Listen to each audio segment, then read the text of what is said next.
Alright, in my previous video, I covered the new C8 ZR1X, and that car actually inspired this very video because there is something really important that we need to talk about. So that car, the new C8 ZR1X, it makes 1,250 horsepower from its hybrid V8 powertrain.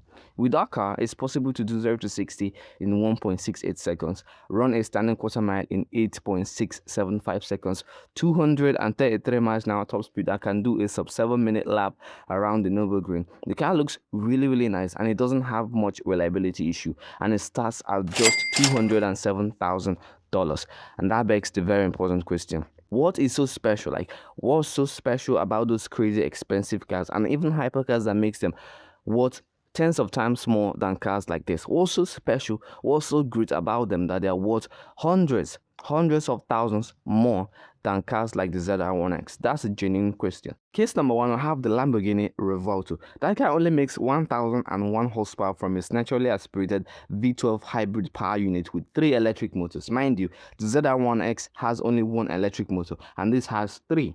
And yes, I know it has a V12 engine, but on a very good day, this car can only manage 2.2 seconds 0 to 60, manage 9.6 seconds quarter mile time with a top speed of 221 miles an hour. It has no competitive lap time to prove its track ability, and I know, yes, it looks better, but that's about it. So how is it worth $350,000 to over $750,000 more than cars like the ZR1X? Like, what's so special? Like, is it because it's a Lamborghini or what? Like, I don't know. What's so special about it that makes it more expensive, like way more expensive than cars like the ZR1X? Case number 2, we have the Ferrari SF90. That car is only able to put out 986 horsepower from its twin-turbo V8 hybrid power unit with 3 electric motors. And I have to say, this car is way more better in power usage than the Lamborghini Revuelto.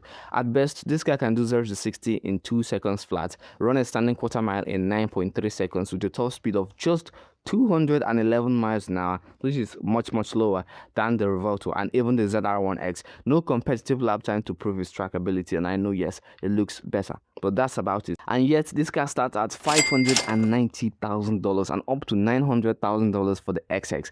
But I have to say, the XX looks good. I don't blame you. But with all jokes aside, what makes these cars so special that they are worth $260,000 to $650,000 more than cars like the ZR1X? Like, a genuine question. Like, it doesn't make any sense. And don't even get me started with hypercars. You see, according to my own definition of hypercars, which I think is correct, hypercars are cars that are built to push the boundaries in automotive engineering, technology, design, and most especially performance. But some cars are just straight up fraud disguised as hypercars, or some just don't deliver on their promises. I'm going to be controversial here, but just hear my point. Just stay with me. Paganis, one of the most expensive hypercars on the planet right now. Prices well in the millions, well in the tens of millions. But rarely, like very rarely, do you see these cars being used, not to mention being pushed to the limit. And one thing about them is that they are very easy to crash. Like, there's been many cases of Paganis crashing. And when they crash, they just shatter, making it really expensive to fix. For example, one of the most popular crashes of Paganis is the Lewis Hamilton crash. Like, he has a Pagani Zonda, I think, and he has crashed that car not once but twice. Mind you, this is Lewis Hamilton we're talking about, the GOAT of Formula 1, and he has so many hypercars, but why is it that he only crashes in his Paganis? Question.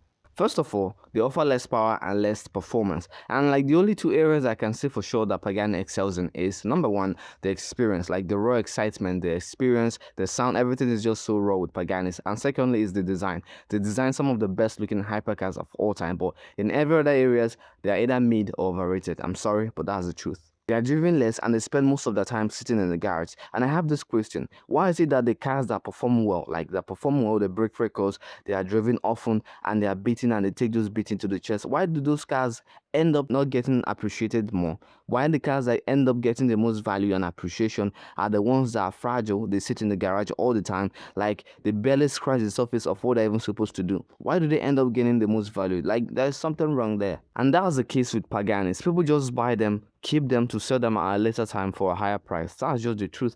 And other than that, they're just like fragile machine that just breaks or falls apart whenever I even try to push them to the limit. I'm sorry, but that's the truth. Case number 4, we have the Koenigsegg, specifically the Koenigsegg Regera, because among the Koenigsegg lineup, the Regera is just the bad wolf there. We can all agree that the Koenigsegg Regera is a failed drivetrain prototype that somehow Koenigsegg decided to put into production, and it backfired really hard. First of all, they are highly unreliable, and sometimes whenever I try to push them to the limit, the system just limits you, basically not doing what the car was meant to do. And these are cars that worth anywhere from 4 times to 32 times the price of the ZR1X, which is crazy, like crazy. And then we have the Ferraris, the final boss of insane car pricing. And to their credit, they build really good cars. Like, their cars perform well, they're not unreliable, they look really nice, and generally they are well made cars. But the problem is, why are they so damn expensive? Again, there is no car that pisses me off like the Ferrari F80. You see, that car offers less horsepower than the ZR1X, and in terms of performance, I don't see it besting the ZR1X in terms of straight line performance. The only way I see it edging the ZR1X is in track performance, but I think it's going to be really close. And yes, I know it offers better overall design and technology, but is it so special that it should cost 15 times more the price of the ZR1X? $4 million. Even the new McLaren W1, which I believe genuinely offers more value than the new Ferrari F80, and it even offers more power than the F80, but it only costs half as much as the F80, $2 million. And yes, I know these are super sports cars, but again with the question, what's so special about them that makes them extremely more expensive than cars like the ZR1X? And now, trying to answer my own question, I think it all boils down to two things. Number one, marketing strategy. When these brands them release these cars, they start selling you the dream. Like, they start marketing you the dream, the idea that you're buying the best. Like, you're buying something that no one else have. You're buying the greatest machine that mankind has been able to come up with. You're buying the best of the best, the ultimate. And that gives birth to another reason, which is trend or hype. So all of a sudden, the car starts trending. Everybody wants in on it. Everybody wants a piece of it. Some are buying it for the profit. Some are buying it to be part of the trend. Some are buying it to see what the trend is all about. But at the end of the day, everyone buys the car, discover all there is about it, and all of a sudden the trend dies. Sometimes it works wonders for these brands, but sometimes it backfires really massively, and that's when we see some crazy depreciations in price. So sometimes people will buy these cars thinking they bought the best, only to realize that, wait, they didn't actually buy the best, and in fact, the price they're paying for the car is not even what the car is worth. This was what the Chinese brands were trying to tell us for a very long time now. So when we look at those, they are too good to be true cars, they are good value for money cars, and we'll start to look around and wonder where they cut corners to make those cars so cheap. Like those cars that offer Bugatti level of performance, Rolls-Royce level of comfort and luxury, and start to like wonder where they cut corners to make those cars cheap, only to realize that they didn't actually cut that much corner to make those cars extremely cheap. That was how the cars were supposed to be priced, but somehow, some way, we view whatever that comes out of China to be not original, not quality, and that's very sad. But now America has made a too good to be true car, a good value for money car, and everybody's freaking out. Like, it's crazy. Well, the price of cars are not going to drop all of a sudden just because of the ZR1X, but I think that now people are going to start evaluating more how much value are they getting from those expensive supercars compared to the cheaper new ones that they can get today. Are they actually paying for what the car is actually worth, or are they just overpaying for the name and the status of the brand? Well, I will leave you guys with that. These are my thoughts. Let me know yours in the comment section down below. Let me know what you think about the car pricing right now. Let me know what you think about the new ZR1X, and let me know what you think about the car situation right now.